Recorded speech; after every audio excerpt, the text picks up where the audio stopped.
Shalom and welcome to Yeshiva B'nai Noach. I'm Tom Averna. This is the Beginning Biblical Hebrew course.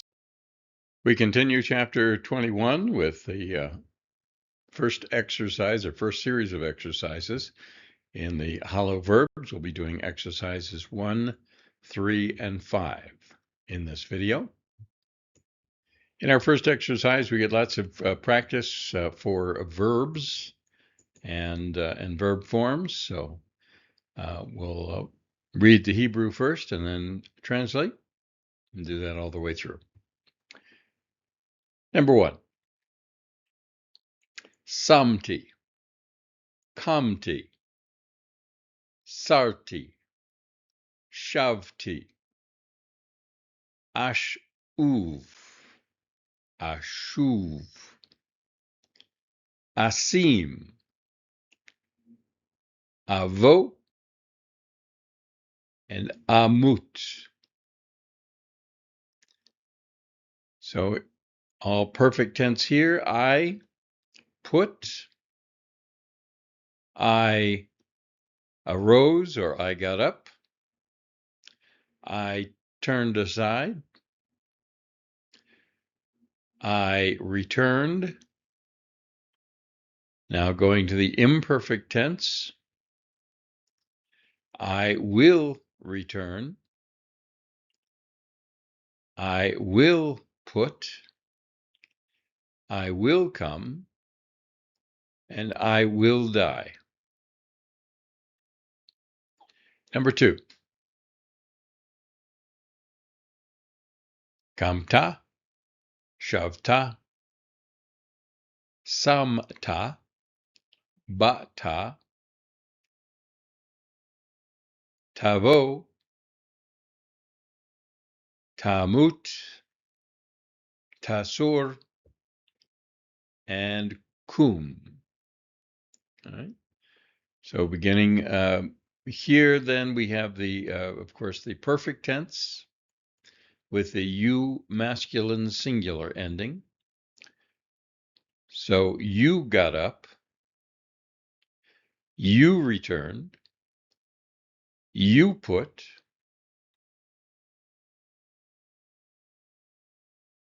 you came,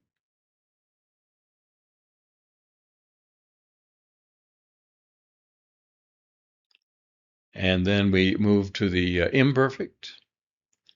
So you will come,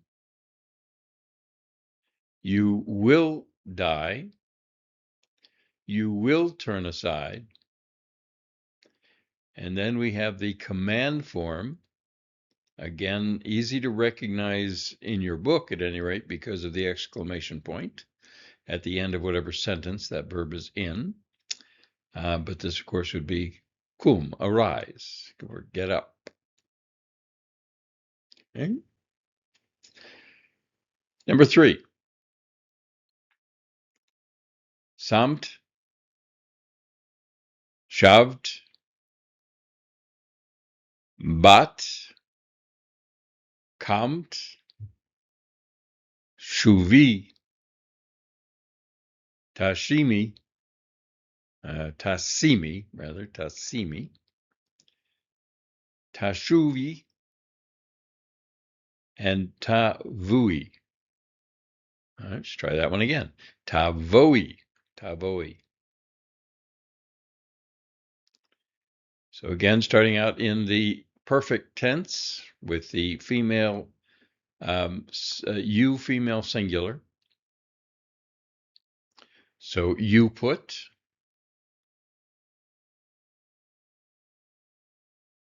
you returned, you came, you arose,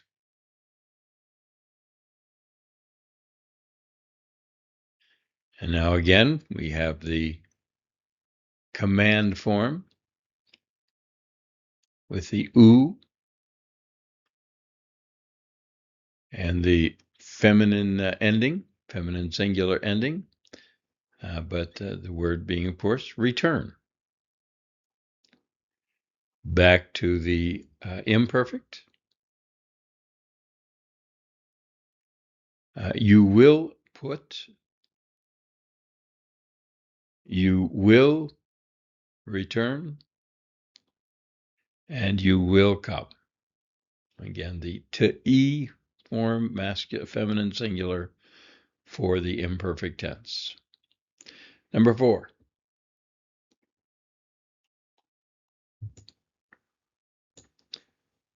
Shav, kam, yashuv, yamut, met, sam, yasur, yavo, yasim.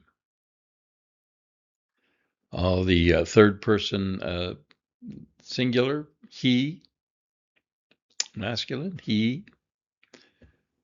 So shav would be he returned. Kam, he got up. He will return. He will die. He died. Again, notice the unusual voweling here for the hollow verb, third person. Sam, he put. Yasur, he will turn aside. Yabo, he will come. Yasim, he will put.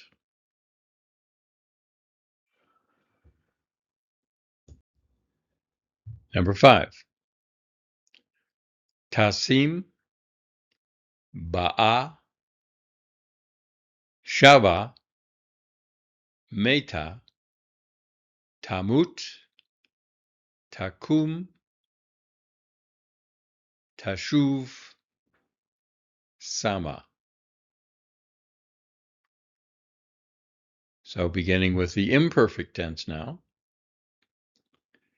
And again, this is, we know because of the order that the book puts this in, what person we have here. But if we didn't know, this could either be you masculine singular, or in this case, we have she in line 5. So again, just because the order that the book puts them in gives you that information. Otherwise, you would determine that information from the context of the sentence. So again, number 5, tasim, would be she will put. Tasim, she will put. Ba'a, she came. Shava, she returned. Meta, she died. Tamut, she will die. Takum, she will arise. Tashuv, she will return. And Shama, I keep wanting to do that, but it's Sa-ma, so be careful. Sama, she put. And note also the voweling here. So in the she form, in the perfect tense, you have the double kamats, and that's not always normal. Of course, it is normal to have the kamats with the hey as a feminine marker. All right, but remember that in the third person masculine, in the hollow verbs, you just have the 2 letters, the shin and the vav, in all of them, just the 2 letters that you're adding the to. But in the third person, as we saw in line 4, the vowel is kamats on all of those, shav, ba, with the exception of mate. But the feminine retains the look of the third person masculine, and just adds the kamatz hey to the ending to make it feminine. If there's any question, that's one other way to see it. All right, number 6. Shavnu, nashuv, nasim, kamnu, banu, navo, namut, samnu. So now we have we in the perfect tense. Shavnu, we returned. Nashuv, we will return. Nasim, we will put.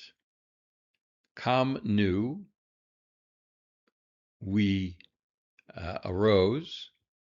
Banu, we came. Navo, we will come. Namut, we will die. And samnu, we put, perfect tense. So again, just note that your hollow verbs just have the 2 letters that you're adding the suffix to, or in the imperfect, you have all 3 letters in the root that you're adding the prefix to, and in some cases the suffix. Okay? So that's one of the distinctions of the hollow verbs, is it retains the middle letter, root letter, in the imperfect. It loses it in the perfect. There's no middle consonant in the root letter of the perfect tense in the middle, in the root. Okay? So again, look for patterns, patterns, patterns, patterns. Number 7, samtem, batem, tashuvu, takumu, tasuru, matem, shuvu. All right, so now we again have the perfect tense. You, masculine plural. So you put, you came, and now we move to the imperfect tense. To u gives you the masculine plural again, with the shuv, the root letters. So you, again, masculine plural, will return. You will arise. You will turn aside. You, masculine plural, died. And shuvu, shuvu, exclamation point tells you this is a command. Also but the u in the middle, I mean, this could be confusing. So it helps to have the exclamation point. But the u ending just tells you that this is the masculine plural form of the command of shuv, so return. Line 8.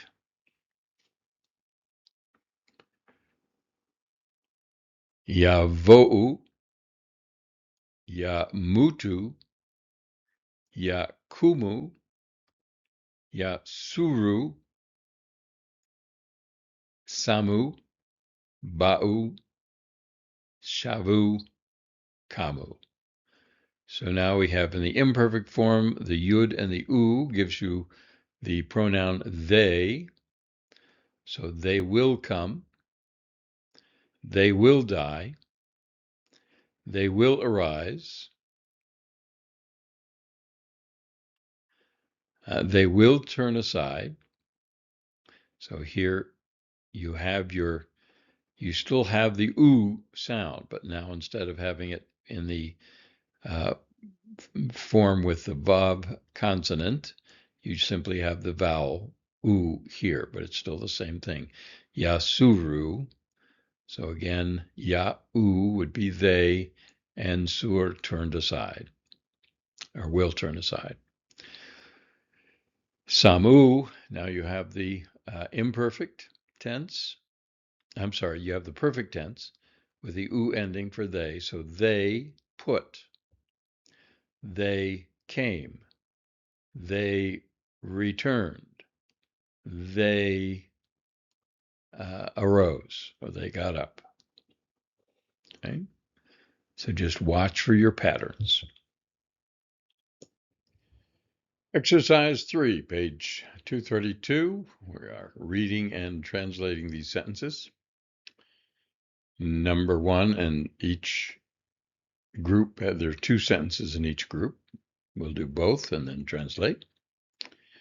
So, Bayamim hahem kam navi vihu yada et onot ha'am. Actually, we'll translate this and then go to the next sentence. So in those days, this is the fairy tale beginning, I call it. But if you can recognize this fairly quickly as that, it makes it a little bit, but in those days, by Yamim, in those days, Navi, a prophet, arose, and he knew the sins, avonot, of the people.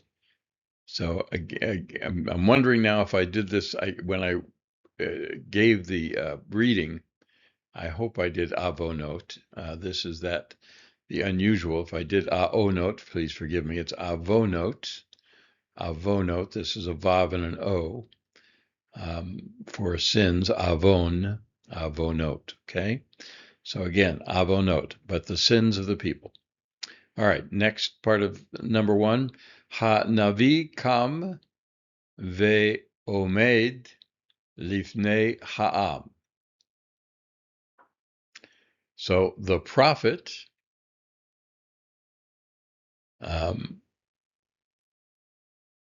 now, so here you have kind of a choice. This could be perfect tense, or it could be your participle form, or otherwise present tense kind of viewing it. So this could be translated: the prophet arose,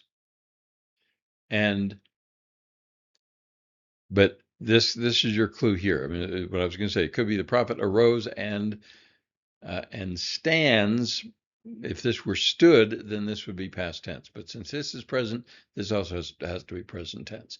So the prophet arises and stands, because you know this is the participle form, and stands before the people.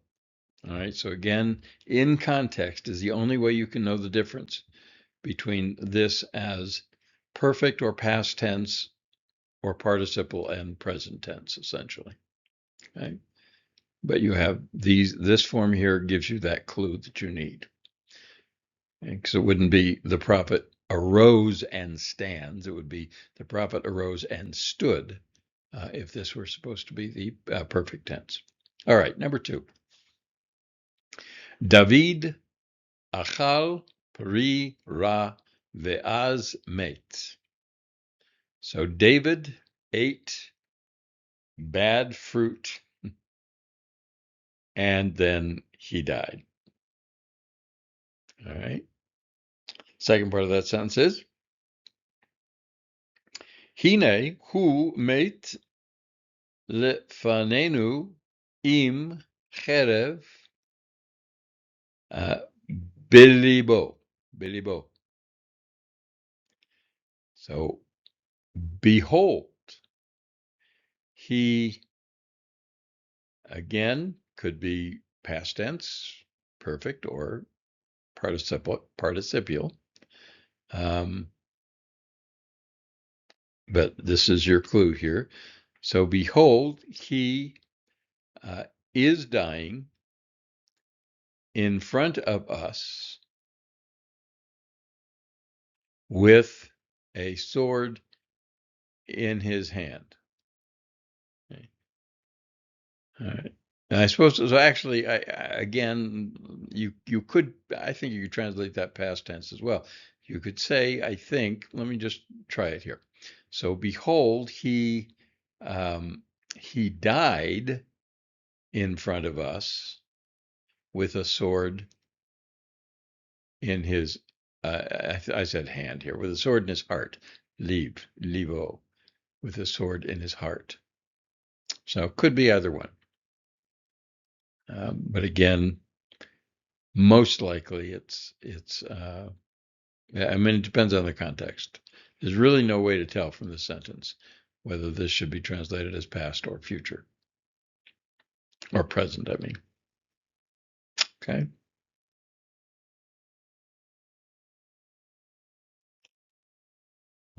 All right. And again, forgive me, this I translate in his hand. It should be in his heart.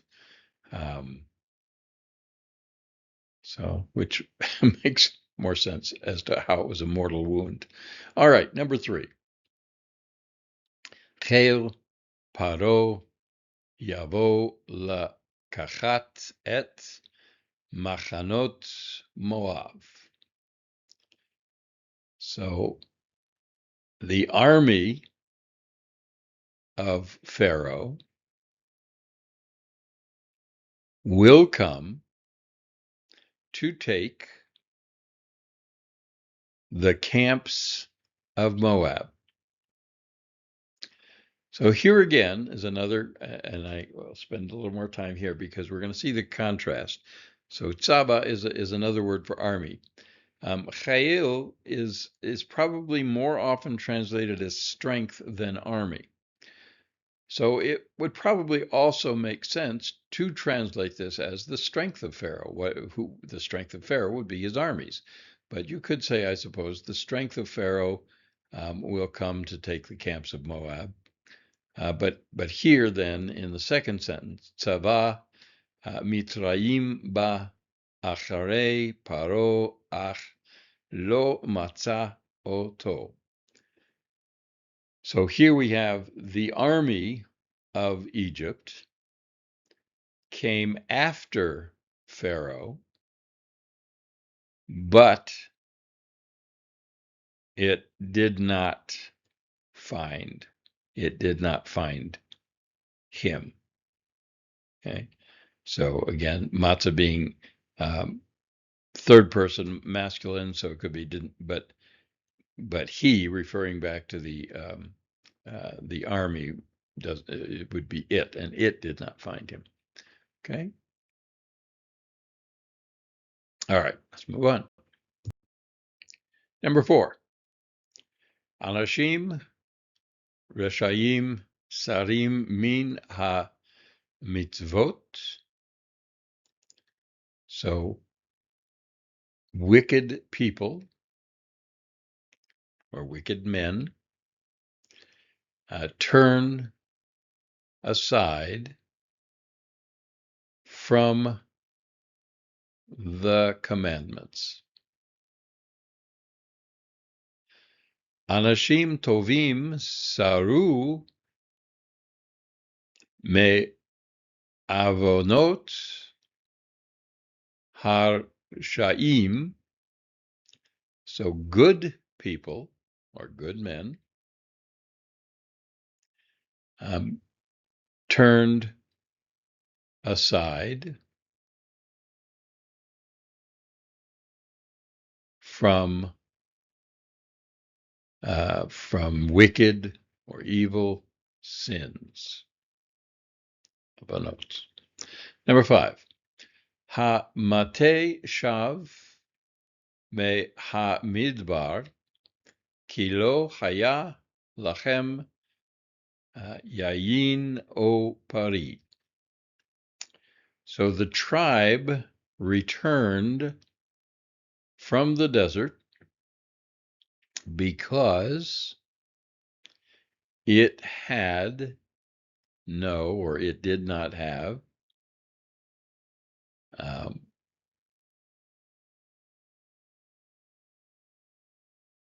wine. Again, a couple of ways. It did not have for them, but probably you would translate it did not have wine or fruit for them. Okay? And just be careful here, which is what I did when I first looked at this. This is lahem, not lachem. So it's not that they didn't have bread, wine, or fruit. It's they didn't have wine or fruit for them. Lachem, for them. All right, second part. Shuv imi lishmor et ha'elim ba'admati saviv. So here we have, again, exclamation point at the end. So this verb is in the command form if you didn't recognize it right away. Return my people to guard the rams on my land all around. So again, command form, return my people. 6. Ha-nevi'im shamu et kol hayayin lifnei kodesh ha-kedoshim. So the prophets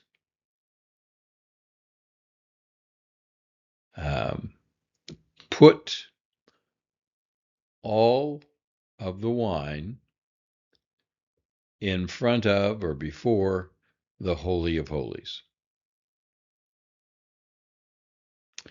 Second part, Rivka sama et piha al ha-kli v'shuta shota menu yayin. Rebecca puts her mouth on the vessel, probably cup, would be easier to translate here, but vessel is the word. Put her mouth on the vessel and drinks, or she drinks wine from it. And again, mimen, this one's kind of, or men, this could just be mimu without the nun here, meaning the same thing, but you can see it min or just the mem. But from it is the only thing you're drawing from that is the pronoun. And the last exercises we'll be doing in this video, again, just a straight reading and translating. So let's do that. Number 1. Samta shnei elim al hamizbeach. So you, masculine singular, you put 2 rams on the altar. And then now we're working with the hey, that is the questioning hey. All right, so one of the clues is that it has, you don't normally see under a definite article marker, a shavah, or you never see a shavah by itself. Although this vowel can change, but that's a real strong clue that this is not the definite marker. Okay, but your other clue, of course, when you have the marks in a sentence, is there's a question mark at the end of the sentence. So that makes it very clear that you have a question here. So that's what this hey is doing here. Just to remind you, this is the hey, the interrogative hey, the questioning hey. Okay. So did you? So I don't remember who I read this. Ha samta shnei elim al ha mizbeach. So we have the same sentence, but now it's a question. So did you put 2 rams on the altar? Number 2, lo yashuv paro ha rasha mimitzrayim. So the wicked Pharaoh will not return from Egypt. You kind of have to look past this to get the subject, so the subject being the wicked Pharaoh. And again, you can look at this by just beginning your translation and saying, he will not return. Well, who's the he? Okay, so there's the subject. So the wicked Pharaoh will not return from Egypt. Second part. Halo Yashuv Paro Ha-Rasha Mimitzrayim. Again, same sentence, but you have the interrogative hey, the questioning hey here with the Shava and the Patak. So will not, or the wicked Pharaoh will not return from Egypt, or will he not return? Will the wicked Pharaoh return from Egypt? And number 3, Saru Shloshe Ha-Nevaim Mimitzvot HaTorah. So, Shloshe, 3, the 3 prophets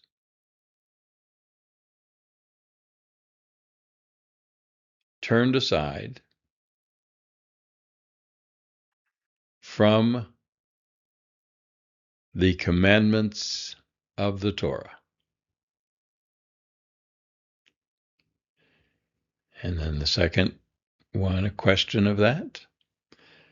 Ha-Saru Shloshet Ha-Navaim Mi Mitzvot HaTorah.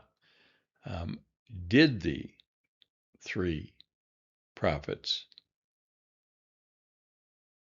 turn aside from the commandments of the Torah, or of the law?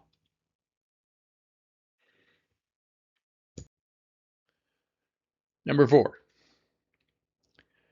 Tachumu Lishtot Yayin Asoy Mipari Ha'etz. So you will arise to drink wine made from the fruit of the tree.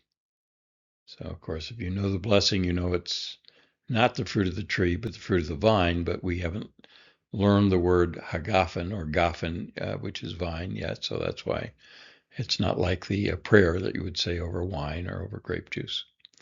A peri ha'etz rather than peri hagafen. All right. Then turning that into a question, ha-takumo lishtot yayin asu mipri ha'etz. Will you rise up to drink wine made from the fruit of the tree? Number 5, we begin with a question. Haba ha-rasha lirot et hatzon. So did the evil one come to see the flock? And the reverse of that being ba, or the answer to that, ba ha rasha lerot et hatzon. The evil one came to see the flock. Number 6, Again, we notice this right off. That's not a definite marker. So this is a question. Ha tamut im lo tashuv la mitzvot. So the question being, will you, so again, this would be normally you will die, or you in the future. So will you die if you will not return to the commandments? And the answer is you will surely, mot tamut, you will surely die or certainly die if you do not return to the commandments. Okay. Hopefully good practice. We'll continue next video with exercise, the second set of exercises. And again, I don't know. We'll see how far we get. I'm trying to cut these a little bit shorter to give us a little more time to really work on them. So we still have exercise 6, 7, and then 8 is the substitution exercises. So I don't know if we'll get to those. We'll see. We'll may just spend some time on the biblical quotes in the next video, along with 2 exercises. So we'll see how that goes. At any rate, that is all of this video. Thanks for sharing it with me. Hope to see you next time. For Yeshiva B'nai Noach, I'm Tom Averna. Shalom.